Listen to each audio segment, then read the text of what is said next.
کہانی شروع ہوتی ہے اور ہمیں دکھایا جاتا ہے ایک شخص کو۔ اس کو حکومت کی طرف سے مارنے کا حکم دیا گیا ہوتا ہے۔ اس کو مارنے کے لیے بہت سے طریقے اختیار کیے جاتے ہیں، جیسا کہ بلز کے ساتھ باندھ کر بل کو دونوں طرف کھینچنا، اس کو تلوار کے ساتھ گلا کاٹ دینا، لکڑیوں کے ساتھ باندھ کر آگ لگا دینا یا پھر تیل میں جلا دینا۔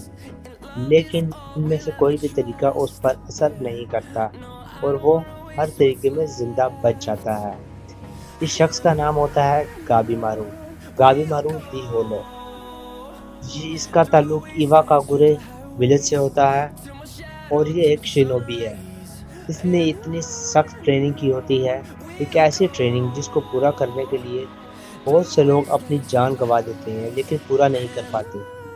لیکن وہ چند لوگ جو اس ٹریننگ کو پورا کر لیتے ہیں وہ حاصل کرتے ہیں سپر ہیومن باڈی۔ یہی وجہ ہوتی ہے کہ وہ ہر طریقے میں زندہ بچ جاتا ہے۔ اس کے بعد ہم ایک لڑکی کو دیکھتے ہیں، اس کا نام ہوتا ہے یامادا آسیمن ساگیری۔ یامادا آسیمن ایک ٹریڈ نیم ہوتا ہے۔ یہ ایک کلین ہے جو کہ ایڈو پیریڈ سے ایگزیکیوشن کا کام کر رہا ہوتا ہے۔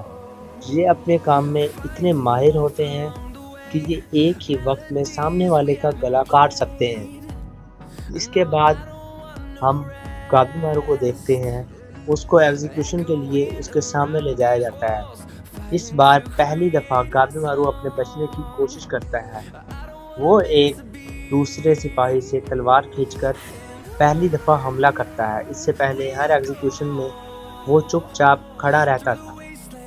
یامادا آسیمن ساگیری اس کو ایک آفر دیتی ہے۔ وہ کہتی ہے کہ اس کے پاس ایک نوٹیفیکیشن ہے، ایک ایسا نوٹیفیکیشن جس کے تحت اگر وہ ہمارا ایک کام کر دیتا ہے تو اس کو بخش دیا جائے گا اور باقاعدہ حکومت کی طرف سے اس کو پروٹیکشن بھی پرووائڈ کی جائے گی، اور تم اگر یہ ہمارا کام کر دیتے ہو تو تم اپنی بیوی کے ساتھ ہنسی خوشی رہ سکتے ہو۔ تبھی ہمیں پتہ چلتا ہے کہ گابی مارو بھی ایک بیوی ہوتی ہے اور وہ اس سے بہت پیار کرتا ہے۔ اس کے بعد گابی مارو اس سے کام پوچھتا ہے تو ساگیری بتاتی ہے کہ شنسینکیو نام کا ایک گاؤں ہے، ایک ایسا گاؤں جس کو مختلف ٹائمز میں مختلف نام سے جانا گیا ہے، جیسا کہ ادر ورلڈ، پیراڈائز اور ہیل۔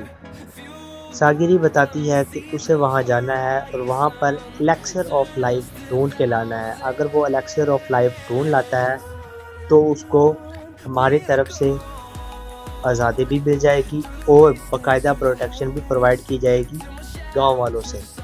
تو گابی مارو اس بات کے لیے مان جاتا ہے، لیکن اس جیل کا جو ہیڈ ہوتا ہے وہ اس بات سے بہت زیادہ ناراض ہو جاتا ہے اور وہ ان دونوں کو جانے نہیں دیتا اور کہتا ہے کہ میں تم دونوں کو یہیں پر مار دوں گا۔ تبھی گابی مارو ننجوتسو کا یوز کرتا ہے اور وہاں پہ موجود سبھی سپاہیوں کو مار دیتا ہے، اور اس کے بعد وہ دونوں وہاں اس جیل سے چلے جاتے ہیں اور یہیں پہ یہ ایپیسوڈ ختم ہو جاتی ہے۔